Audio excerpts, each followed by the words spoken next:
Muy bien. Espero que todavía tengan entusiasmo después de esto. Yo les voy a presentar una serie de cambios más puntuales a la norma. Voy a tratar de ser breve. Esto ya se mencionó, digamos, quitar el método simplificado de la norma. Hubo necesidad de hacer cirugía mayor, digamos, en el texto de la norma, porque había muchas partes de la norma y especificaciones específicas para cuando se utilizaba el método simplificado. Entonces se revisó toda la redacción para poder hacer este cambio.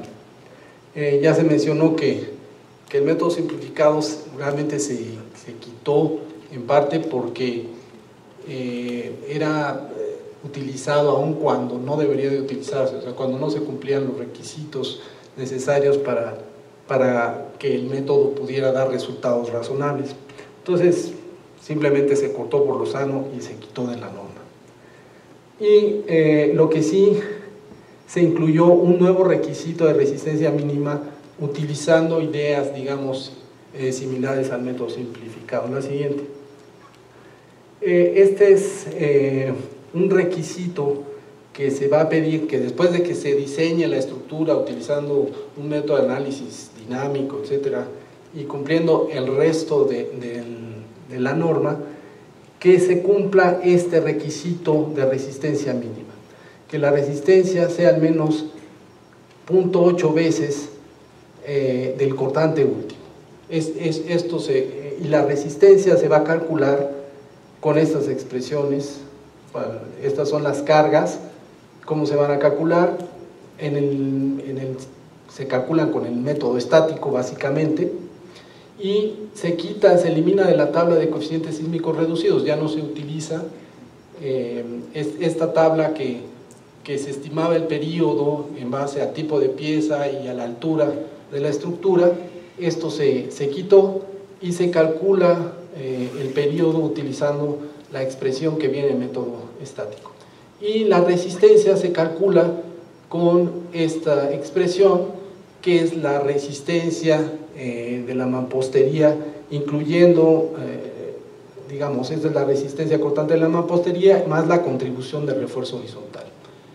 Y sumando las resistencias de todos los elementos resistentes en una cierta dirección, debe cumplir al menos que sea el 80% del cortante actuante en esa dirección. Bueno, el cortante actuante. Entonces, este requisito es un requisito nuevo en las normas. Otro aspecto nuevo, esto sí no existía ningún antecedente en la norma, es en el comité se expresó la inquietud de que actualmente muchos edificios de mampostería no se desplantan sobre traves, en traves de sótanos, justamente para dejar espacio para el tránsito de vehículos en sótanos. Entonces, los muros estructurales se están desplantando sobre traves, pero no existe, o digamos, siempre que se le pregunta a un ingeniero en la práctica, ¿y cómo le haces para calcular lo que le pasa al muro que está desplantado sobre una trave? En realidad es un problema complicado. Entonces se pensó en dar alguna recomendación al menos mínima de cuál sería el peralte mínimo de la trave para tratar de garantizar que el muro no se ve dañado, y se identificaron dos criterios básicos: una revisión por esfuerzos en los extremos del muro, cuando este muro, por ejemplo, la trave cede un poco, entonces se concentran los esfuerzos en los bordes del muro, y estos esfuerzos pueden verificarse o deben verificarse para garantizar que la mampostería no se va a aplastar. Entonces esta sería una verificación por esfuerzos, y también se hace una verificación por la flecha Ahora, se calcularon estas expresiones. En el caso particular de de la flecha y se diseñó un procedimiento para calcular estos esfuerzos máximos. La siguiente. Estos esfuerzos dependen de este factor de concentración de esfuerzos que básicamente nos dice cuál es el esfuerzo máximo que se puede esperar en los extremos del muro dados ciertos parámetros. La longitud del muro con respecto a la longitud de la trave, la posición del muro dentro de la trave y este valor K, que es la relación entre las rigideces del muro y de la trave. Un poquito más adelante se ve la definición. Entonces básicamente estos números que aparecen aquí son ya los esfuerzos máximos, digamos normalizados, suponiendo que la carga en el muro es unitaria. Y si los multiplicamos por la carga que tiene el muro, entonces ya obtendríamos los esfuerzos en los extremos del muro y con ellos podríamos ya revisar si la resistencia a compresión es suficiente comparada contra este esfuerzo máximo que estamos calculando. La siguiente. Estos resultados se obtuvieron haciendo primero análisis elásticos, donde se obtuvieron justamente estos esfuerzos de concentración. Siempre que hacemos análisis elásticos sabemos que estas concentraciones van a estar muy exageradas, digamos, que deben de reducirse por cierta, digamos, no linealidad o que cede un poco el material. Y la siguiente, para hacer eso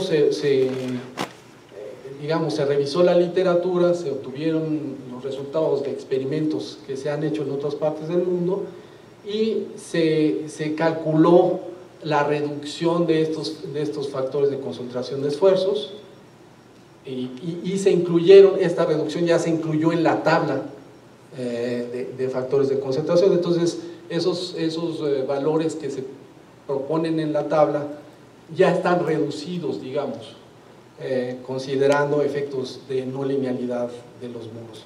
La siguiente.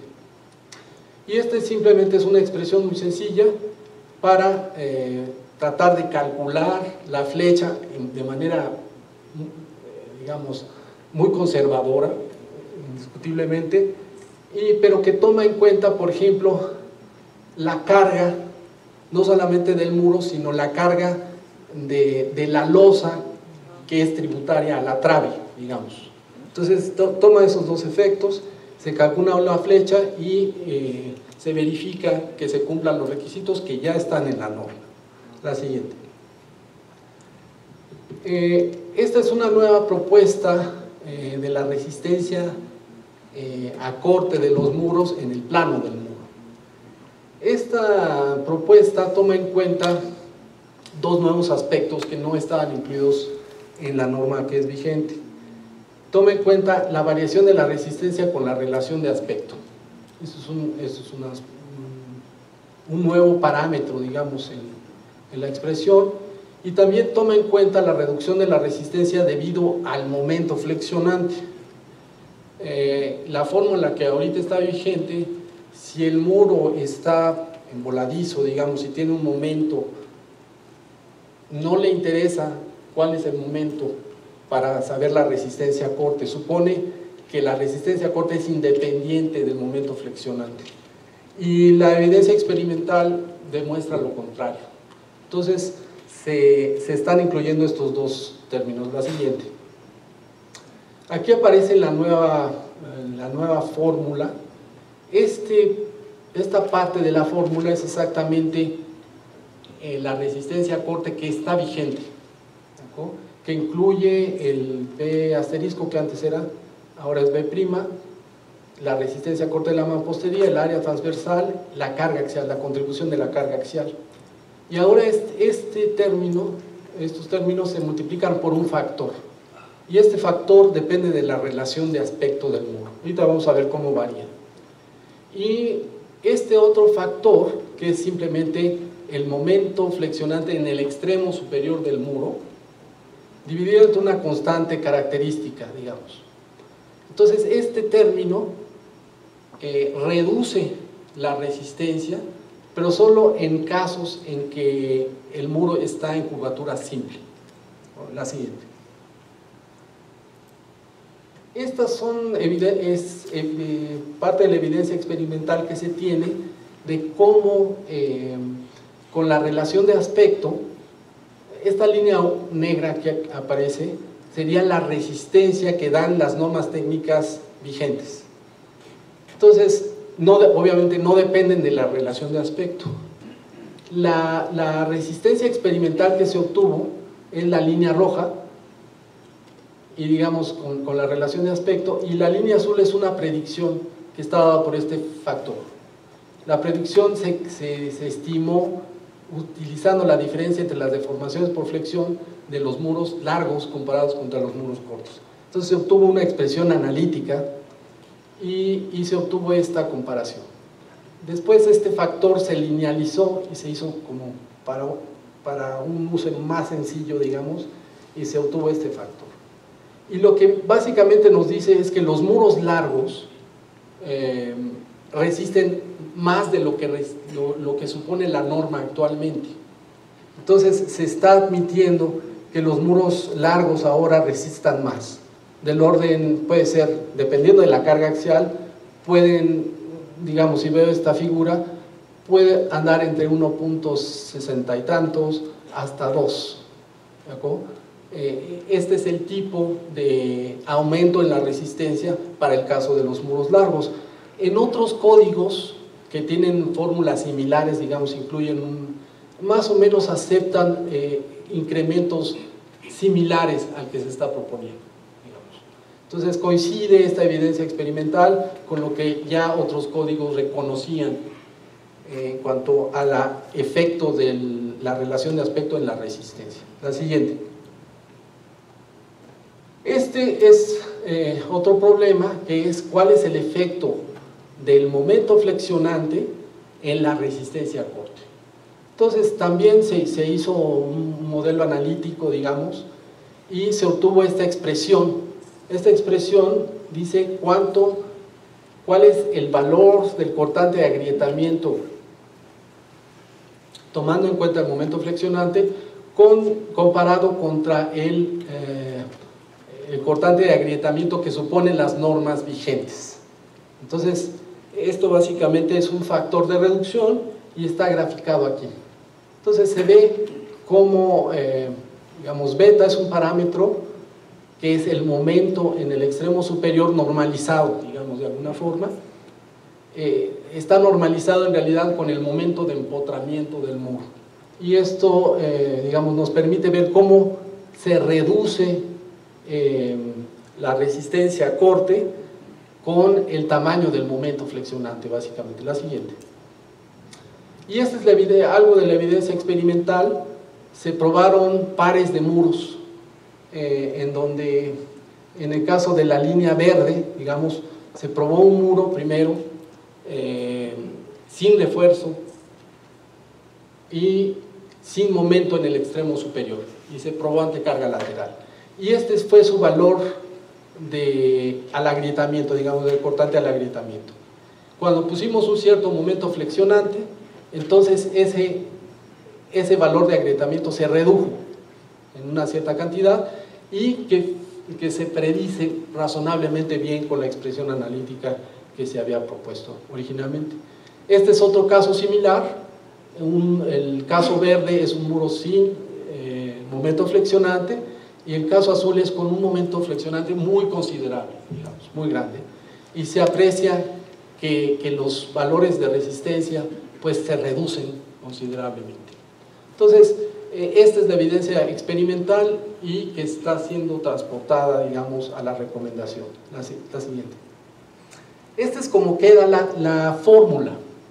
Esta es quizá la más interesante. La línea horizontal, digamos, 1, corresponde a la resistencia a corte de las normas vigentes. Entonces, la nueva expresión lo que dice es que los muros que tienen una relación de aspecto menor a 1, o sea, que son largos, van a resistir en general más de lo que dice la norma. Pero que, digamos, en todos los casos. Si no hay momento en el extremo superior, que es cuando es beta 0, entonces cuando llegan a una relación de aspecto 1, entonces ya me voy igual que como está la norma vigente. Pero si hay momento flexionante y está en simple curvatura, entonces se reduce la resistencia. Y las reducciones pueden ser, digamos, del 20% o más, dependiendo del momento flexionante. Pero ojo, solo en el caso en que el muro esté en curvatura simple, o sea, que esté como cantilever, digamos. ¿De acuerdo? Entonces se están haciendo ahorita estudios complementarios para ver, digamos, en qué casos, o sea, qué tan grave es esto, o cuáles son los muros que pueden estar en simple curvatura y doble curvatura. Digamos, se va a hacer estudios complementarios, pero esta es evidencia dura, digamos, que ya se tiene de algunas de las pruebas que se realizaron. Entonces así quedaría la fórmula. La siguiente. Este es un nuevo apéndice B que se está proponiendo, que incluye, digamos, complementa las recomendaciones que ya trae la norma de cómo modelar con columna ancha una estructura de mampostería. Hay algunos requisitos adicionales que no, digamos, complementarios a columna ancha, y también algunos aspectos complementarios de cuándo es posible, digamos, para efectos de modelación, cuándo se debe cortar un muro, por ejemplo. Para modelación, a veces, si cortamos un muro, porque es un muro en T, digamos, y lo modelamos con 2 barras, ¿qué le pasa a la rigidez lateral? Eso se estudió con cuidado y se dan recomendaciones cuándo es viable para efectos de modelación cortar un muro. La conclusión es que los muros largos pueden cortarse sin problema o dividirse para efectos de modelación, pero los muros cortitos no deben de todavía subdividirse más para modelarlos con columna ancha, porque afectan mucho su rigidez lateral. Y se incluyeron también, en ese apéndice se van a incluir algunos, digamos, recomendaciones de cómo modelar con elemento finito. Y digamos, eso es lo que se incluiría en este nuevo apéndice. La siguiente. Y pues eso es algunos de los cambios que pensamos importantes, y voy a dejarle la palabra al ingeniero Jan para que nos platique de algunos requisitos sobre ductos y muros no estructurales.